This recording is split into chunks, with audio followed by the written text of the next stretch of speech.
Olá pessoal, dando sequência aí nessa série de vídeos, pessoal. Então, é o que eu estava. Para vocês entenderem, ó, Deus, ele escolheu um povo, né, os hebreus, né, para servirem de espinha dorsal, né, a partir desse povo propagar a sua verdade e a real verdade do mundo. Tá? Só que esse povo, no início, era o mais atrasado da história, não sabia nem ler e escrever direito, né? Não sabia, e nesse sentido os outros povos que acolheram Satanás, né, a antiga serpente, Enki, né, como quiser chamar, esses outros povos que acolheram esse ser maligno em seus corações tiveram um salto tecnológico a nível de Atlântida, né? Por quê? Porque comeram do fruto proibido, né? Do conhecimento do bem e do mal, né? Que é um arquétipo de Satanás. Ou seja, eles deram mais ouvidos ao enganador do que ao rei dos reis. Só que Satanás deu um aparente benefício. Só que esse benefício vocês viram do que ele culminou: maldade, guerra, gigantismo, canibalismo, assassinato, tudo sorte de maldade, né? Então, é isso que vocês têm que entender, tá? Deus tinha um plano perfeito, mas o homem acabou dando ouvido para o inimigo de Deus, né? Então, só que essa questão da árvore da vida e a árvore do conhecimento do bem e do mal, eu discordo, porque normalmente a árvore da vida é associada à cabala judaica, né? Eu discordo disso, pois para mim é o seguinte: toda aquela representação, né, do Sefirote, né, que representa a cabala e que sim é comumente relacionado à árvore da vida, para mim na verdade não é a árvore da vida isso daí. Isso daí é a árvore do conhecimento do bem e do mal. O Sefirote, a cabala em si. Você entendeu? Eles colocam como se fosse a árvore da vida, mas não é. É a árvore do conhecimento do bem e do mal. É os conhecimentos cabalísticos, né? É o esoterismo, a magia judaica, né? Que tem a ver com a narrativa da antiga serpente, conforme eu estou mostrando para vocês. Então, é aquilo lá. Uma leitura mais atenta do Gênesis vai mostrar isso que eu estou falando para vocês. E também o conhecimento aí de certas do oculto, né, em certos aspectos, vocês conseguem montar o quebra-cabeça, né? Então fica notório isso, né? A árvore da vida não tem nada a ver com a cabala, e sim a árvore do conhecimento do bem e do mal, né? A árvore da vida serve como um arquétipo para Cristo, né? A fonte da vida eterna, né? Perdão, pessoal. Então, em outras palavras, os conhecimentos ocultos, né, advindos da Cabala, representam a árvore do conhecimento do bem e do mal. Eles representam essa proposta de Satanás, né? Então é um equívoco você associar a Cabala à árvore da vida, né? A árvore do conhecimento do mal, a Cabala está intrinsecamente ligada aos princípios espirituais proibidos e que Satanás acabou repercutindo para o homem desde os primórdios, né? E foi o que acabou tendo toda essa consequência que vocês já estão sabendo, né? Então, é o seguinte, tem outro detalhe: a única narrativa, a única chance, né, na verdade, da Bíblia, né, a única chance da narrativa suméria ela ter razão, né, ela estar certa e a Bíblia estiver errada, o Gênesis estiver errado, é se Jesus nunca existiu. Se Jesus nunca existiu ou se ele foi um charlatão. Como isso não é uma verdade, como Jesus não é um mito e muito menos um mentiroso, muito menos um charlatão, a Bíblia está correta, pois ele endossou toda ela. Ele falava: não é assim que está escrito? Ele falava: olha, como crerão em mim se vocês não creram nem em que Moisés escreveu? Isso é um tapa na cara aí da mitologia suméria e quem está acreditando nesse conto da serpente, né? Jesus endossou a Bíblia. Tenha isso em mente. E não a narrativa suméria, né? Sumeriana. E caso você tenha alguma dúvida da existência de Jesus e queira pesquisar fora da Bíblia, o que não falta é escritores do primeiro século falando de Cristo. E escritores que não criam nele. Não, eles não criam em Jesus. Um era judeu, outro era ateu, outro, mas falaram de Jesus, né? A título de exemplo, temos Flávio Joséfo, Tácito, Suetônio, né? Plínio, sem contar toda a obra patrística dos pais da igreja. É só vocês observarem as escrituras do primeiro século, todos falavam de um Jesus que nasceu em Belém, que viveu em Nazaré, né? Pregava na região da Galileia, né? Dizia ser o Cristo eterno, dizia ser o eu sou. Os judeus o crucificaram por achar isso uma blasfema e de repente milhares e milhares de cristãos passaram a morrer por essa verdade. Quem morre por uma mentira, pessoal, assim, eles tinham convicção, eles viram o Cristo ressurreto, né? Eles viram o Cristo ressuscitar no terceiro dia, tá? Então não é um mito. Nenhum mito se cria tão rapidamente assim. Os originais da Escritura, as cópias mais próximas em relação a quando aconteceu, né? A morte de Cristo, a ressurreição, quando aconteceu os eventos, são muito próximos um do outro para se criar um mito. Um mito demora centenas de anos para se desenvolver. Bom, isso aí é papo de quem não conhece nada, nem de história nem de Bíblia, né? Essa história que Jesus é um mito, que a Bíblia é um mito, não conhece, está passando vergonha e está servindo de, está servindo pro diabo isso daí, né? Está servindo às obras do maligno, né? Então, é aquilo que eu estou falando. Essa questão toda de Enki, esses tabloides, Anunnaki, tem a ver muito com a apostasia que vai acontecer ainda, como eu já disse, né? Vai ter um momento que vão renunciar, talvez vai ter achados arqueológicos ainda mais, né, embaraçosos, vamos dizer assim, e muitos vão renunciar à fé cristã e vai acabar indo dando ouvido para o anticristo, né, para o falso profeta, quando eles virem ao mundo em breve, né? Em breve já vão se manifestar aí. Tudo indica que sim, as escrituras, né? Então, a favor de Jesus da Bíblia tem a importante questão que quase todas as profecias já se cumpriram, né? Tem aquilo que eu já falei, né? E as que ainda vão se cumprir, que vão se cumprir em breve. Então a Bíblia é verdadeira, é só você ver todo o registro histórico, tudo, comparar com tudo que está sendo profetizado lá, comparar com o que já aconteceu, o que vai acontecer ainda, está apontando para isso. É só a Bíblia que acerta dessa maneira, tá? E não o conto sumeriano, né? Até porque o conto sumeriano ele foi até onde deu, né? Foi até onde deu, então não passa de mitologia, não tem toda uma série de livros, um amarrado com o outro. A Bíblia foi escrita por 40 autores em 1600 anos, em épocas descontínuas, e mesmo assim ela mantém única. É o único livro que tem 40 autores, foi escrito num período até 1600 anos, né? Cada um em épocas distintas um do outro, e ela é única, ela mantém a unidade, né? Então não tem como, pessoal, isso foge até do pensamento probabilístico, né? E já o conto sumeriano não passou daquela lendinha lá que só quem não está em Cristo foi enganado, né? Até engoliu isso daí, né? Aceitou essa mentira de Satanás, né? Por quê? Porque Satanás engana quem não tem um coração voltado para Deus, quem não aceita o amor da verdade de Deus, a verdade salvífica de Deus, né? Que é a palavra, que é Cristo, o verbo que se fez carne, né? Então, para você provar, né, como é possível reconhecer qual das duas narrativas, a Bíblia ou do conto sumério é a verdade, é aquilo que eu falei já no outro vídeo, aquela passagem bíblica, as ovelhas reconhecem a voz do bom pastor, né? No caso, o pastor é Cristo, né? E as ovelhas são aqueles que se converteram a ele. A gente sabe quando a mensagem é de Cristo, quando é de Deus ou não, tá? Isso é o discernimento do Espírito. O Espírito Santo dá esse discernimento para aquele que é genuinamente convertido a Cristo. Então, depois da queda do homem, pessoal, a humanidade ficou arruinada. E Deus, por ser onisciente, já sabia que o homem usaria o seu livre-arbítrio para escolher o mal, né? Deus tem o princípio da liberdade de escolha. Ele dá a liberdade de escolha como ele tem a liberdade de escolha como um fator irrevogável, né? Então ele fornece isso para o homem.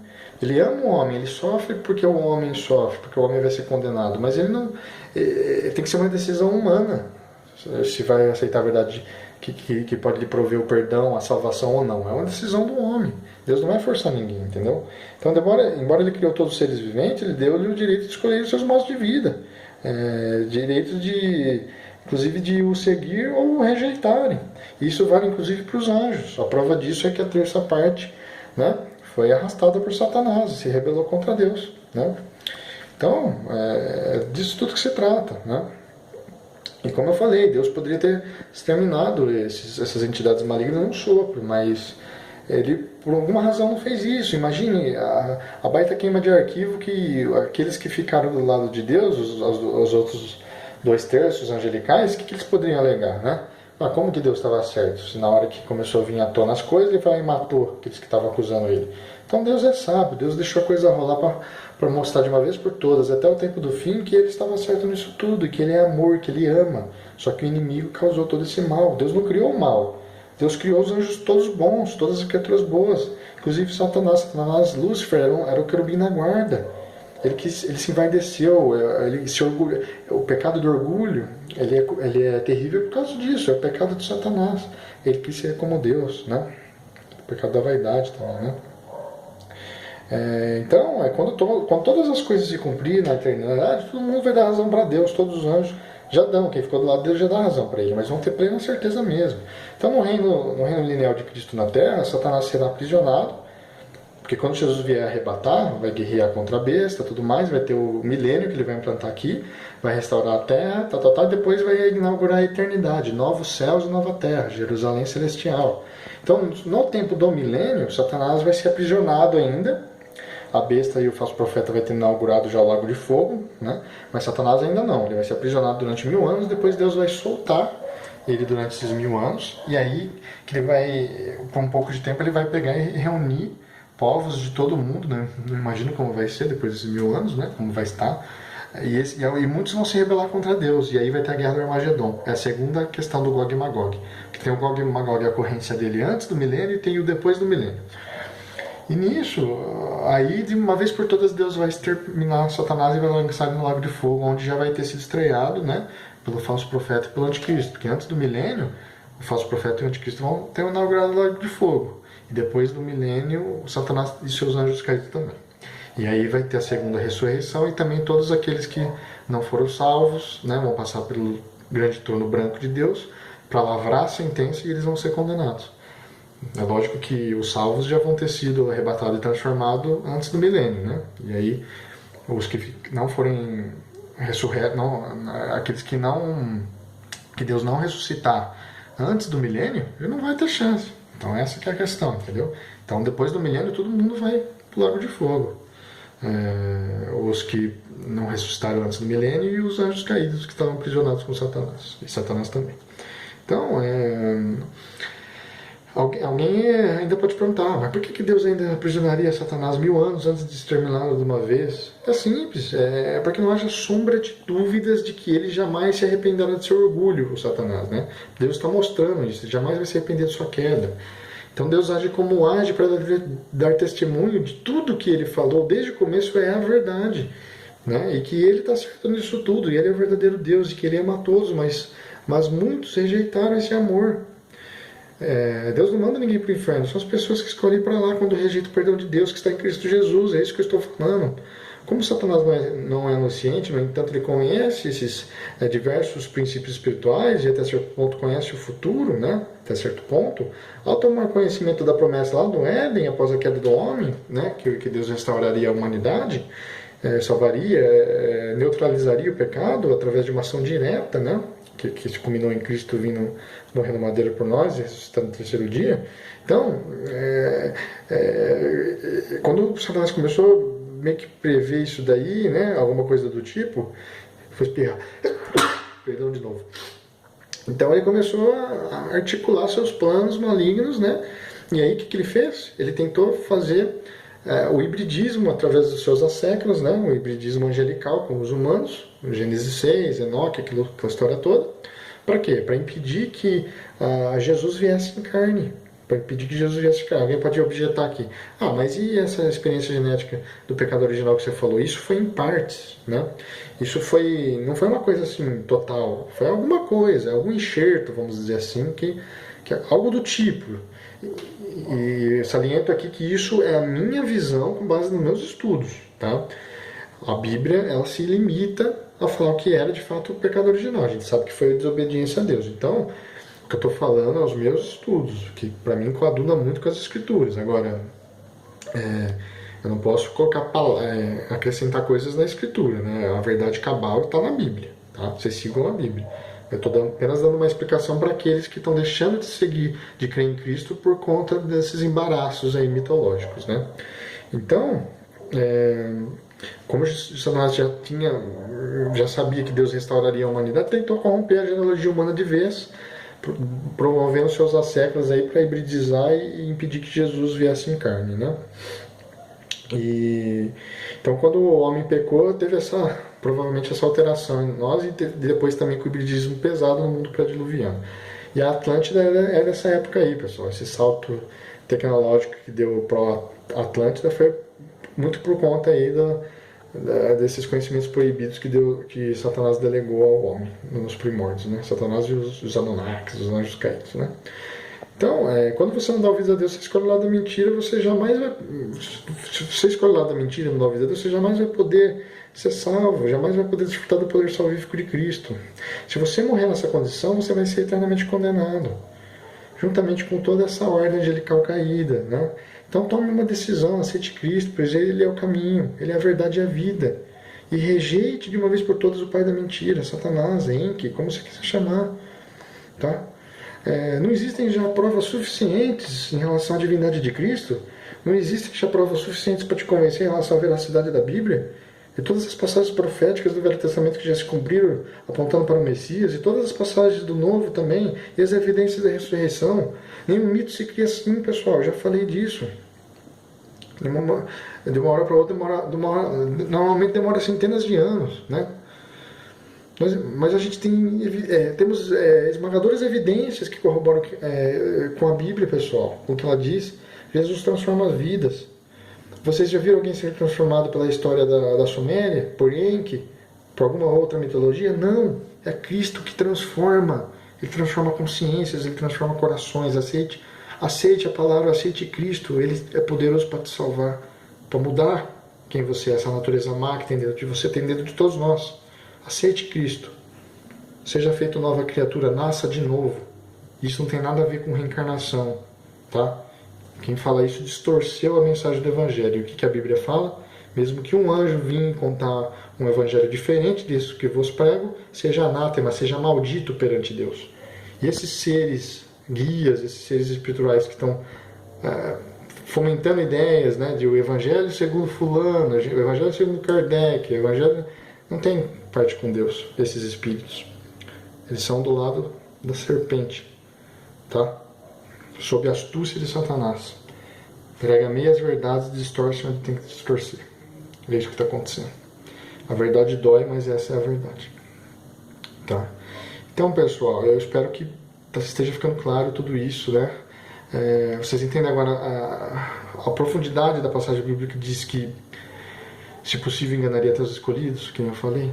É isso, pessoal. O que mais poderia ser tão pernicioso, tão convincente a ponto de enganar até os escolhidos de Deus, pessoal? O que mais? Se não uma artimanha do nível dessa aí de Anunnakis, de Enki, essa porcaria toda.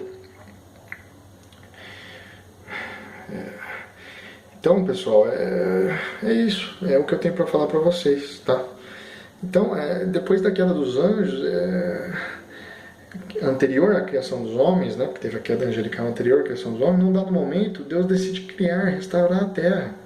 No fim, ele cria o homem. O plano de Deus era guiar o homem em amor, revelando suas verdades.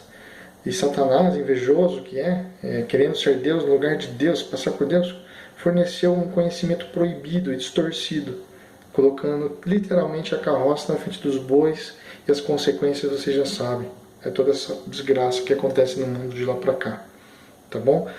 Fora todo detalhe, pessoal, toda essa história de Enki e tal tem muito atrelado com questão de Cã, né? E Caim também, né? Há quem diga que essa mitologia do Enki surgiu com base no Caim, né? Os povos antepassados se espelharam muito em Caim para criar suas mitologias. Tem esse detalhe também que eu esqueci de falar e é muito importante, tá bom? E sobre o caduceu que eu falei lá, ele é o símbolo lá da serpente entrelaçada, que representa o DNA em partes. Ele é um dos símbolos mais antigos. Você pode conhecer melhor esse símbolo, inclusive na questão da profissão médica, né? Como se fosse a estrutura do DNA. Então, na antiga Mesopotâmia, ele representava isso, né? Essas duas serpentes entrelaçadas, como se fosse o sistema nervoso central, né? Em torno de uma coluna, com asas de cisne, né? E aquela coisa toda. E tem muito a ver com a glândula pineal, com o Kundalini, né? Despertar do Kundalini. Todos esses conhecimentos cabalísticos oriundos do Maui, tá bom? Então a mensagem é essa, pessoal. Ficou longo demais também esse vídeo, eu vou acabando por aqui. Peço que se gostaram, que curtam, que compartilhem, que se inscrevam no canal, pessoal. E não caiam mais no conto da serpente. Entreguem as suas vidas a Cristo. Ele é poderoso para fazer uma obra de salvação, porque Ele está voltando e Ele não tardará. Em breve nos encontraremos com o Rei dos Reis. Amém. Fiquem com Deus.